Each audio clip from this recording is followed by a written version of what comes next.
Hello my genius army. तो कैसे हो आप लोग, आप सब लोग। तो स्वागत है आपका zoology with Dhruvika Gautam channel में। तो आज हम पढ़ेंगे मैकेनिज्म ऑफ ब्रीथिंग, इसके बारे में पढ़ेंगे। और हम पढ़ेंगे normal inhalation and normal exhalation.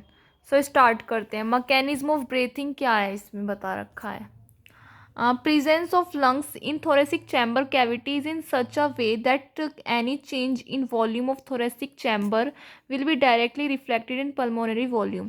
यानी कि हमारे जो लंग्स में thoracic chamber में जो भी मतलब प्रेजेंट होती है, जो भी कैविटी, तो उसमें कोई भी चेंज होता है तो वॉल्यूम में थोरेसिक चैम्बर के वो डायरेक्टली रिफ्लेक्टेड होता है पल्मोनरी वॉल्यूम के। ठीक है। Muscles involve in breathing. Breathing में मसल्स कैसे इन्वॉल्व होती हैं? इसमें कौन कौन सी मसल्स होती हैं? डायफ्राग्राम और इंटरकोस्टल मसल्स। इंटरकोस्टल में 2 मसल्स होती हैं, आईसीएम एंड ये जो होती हैं बिटवीन रिब्स में होती हैं। और ये कौन कौन सी होती हैं? इंटरनल इंटरकोस्टल मसल्स एंड ये एक्सटर्नल इंटरकोस्टल मसल्स। और थर्ड वाली एब्डोमिनल मसल्स। तो आपको यहाँ पे दिखा भी रखी है ये जो ऑरेंज, ये पिंक सी है, ये इंटरनल इंटरकोस्टल मसल्स है, यानी कि जो अंदर की साइड होती हैं। और ये जो आपको चमक रही है ऑरेंज सी, ये एक्सटर्नल है, यानी कि एक्सटर्नल इंटरकोस्टल मसल्स जो बाहर की साइड है। फिर आपको यहाँ दिखा रखा है प्रिंसिपल बिहाइंड ब्रीथिंग, यानी कि ब्रीथिंग के पीछे कौन सा प्रिंसिपल है। एयर मूव्स होती है high partial pressure to low partial pressure. High partial pressure से लो पार्शियल प्रेशर में एयर मूव्स करती है। Pressure of individual gas in mixture of gases, यानी कि इंडिविजुअल गैस का जो प्रेशर होता है गैसेस के मिक्सचर में, प्रेशर जो है डायरेक्ट इन्वर्सली प्रोपोर्शनल होता है वॉल्यूम के। अगर हम प्रेशर को हमें ज़रूरत है प्रेशर को चेंज करने की, तो हमें किस में चेंज करना होगा? वॉल्यूम में। Breathing is done by creating a pressure. Breathing जो है डन होती है बाय क्रिएटिंग अ प्रेशर के द्वारा। Gradient between lungs and atmosphere. Lungs और एटमोसफियर के बीच में ग्रेडियंट में मतलब चेंज होता है इनमें। ठीक है। यहाँ पे आपको दिखा रखा है नॉर्मल इनहेलेशन, यानी कि ये कैसा प्रोसेस होता है? Active process. ठीक। यहाँ पे हम प्रेशर आउटसाइड, बाहर की side pressure should be more, ज़्यादा होता है कंपेयर टू प्रेशर इनसाइड। बाहर से ज़्यादा होता है मतलब बाहर का जो प्रेशर है वो ज़्यादा होता है कंपेयर टू अंदर वाले प्रेशर से in the thoracic chamber. Pressure outside fixed होता है। प्रेशर इनसाइड को हम चेंज कर सकते हैं by changing the volume. Volume को चेंज करने के द्वारा हम अंदर वाले प्रेशर को हम चेंज कर सकते हैं। Volume should be more, volume ज़्यादा होगा। इट इज़ डन बाय, किसके द्वारा डन मतलब किससे होगा? Diaphragm and EICM. Diaphragm contract करेगा तो becomes flat from dome, dome से फ्लैट बन जाएगा जब हम इनहेलेशन करेंगे। Volume of thoracic chamber increase anteriorly posteriorly, यानी कि वॉल्यूम जो है थोरेसिक चैम्बर का वो इंक्रीज हो जाएगा कौन सी डायरेक्शन में? Anterior posteriorly. इंट्रापल्मोनरी वॉल्यूम ज़्यादा होगा, pressure of thoracic chamber decrease हो जाएगा। इंट्रा पल्मोनरी प्रेशर कम हो जाएगा। यहाँ पे आपको दिखा रखा है कि ये डायफ्राग्राम डोम से फ्लैट बन रहा है। फिर ये एक्सटर्नल इंटरकोस्टल मसल्स में कॉन्ट्रैक्ट होंगी।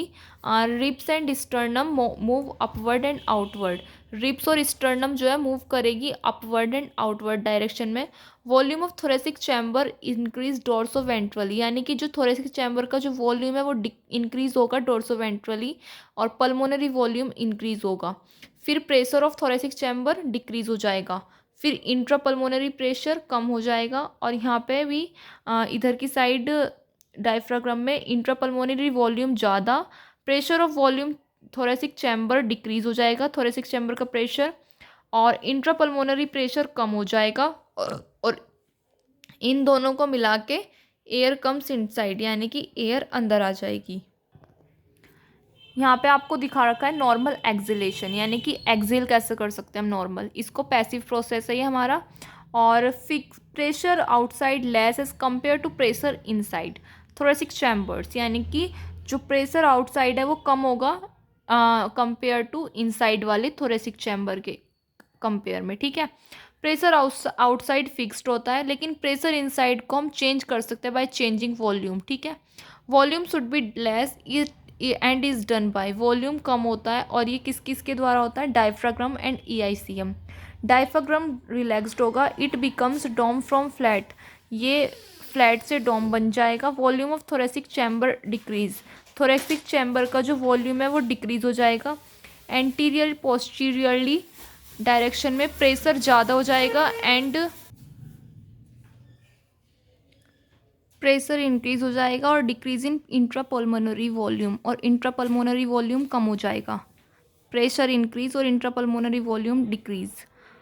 फिर यहाँ पे इंट्रापल्मोनरी प्रेशर इंक्रीज हो जाएगा। यहाँ पे EICM है, ये रिलैक्स्ड हो जाएंगी and ribs and sternum move inward and slide downwards, ribs और स्टर्नम हमारी अंदर की साइड मूव करेंगी और downward. Volume of thoracic chamber decrease हो जाएगा इन डॉर्सोवेंट्रली डायरेक्शन में, प्रेशर इंक्रीज हो जाएगा and decrease in intrapulmonary volume, intrapulmonary volume भी क्या हो जाएगा, डिक्रीज हो जाएगा। और इंट्रापल्मोनरी प्रेशर इन डॉर्सोवेंट्रली डायरेक्शन में प्रेशर इंक्रीज हो जाएगा and decrease in intrapulmonary volume, और इंट्रापल्मोनरी वॉल्यूम हमारा डिक्रीज हो जाएगा। इंट्रापल्मोनरी प्रेशर इंक्रीज, और फिर इसमें इस सारे प्रोसेस को करने के बाद एयर गोज आउटसाइड, बाहर की साइड एयर जाएगी। फिर यहाँ पे आपको कुछ इंपॉर्टेंट दिखा रखा है। We can increase the strength of breathing, that is forceful inhalation and exhalation by using additional set of muscles like IICM, यानी कि internal intercostal muscles and abdominal muscles.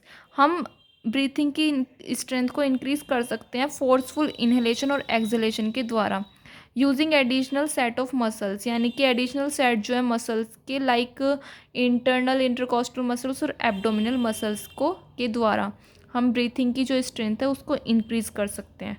So thank you so much. अगर आपको मेरी video अच्छी लगे तो like subscribe करना ना भूलें और ज़्यादा से ज़्यादा शेयर करें। आगे वाले पार्ट में हम नेक्स्ट पढ़ेंगे रेस्पिरेटरी वॉल्यूम्स के बारे में। Thank you.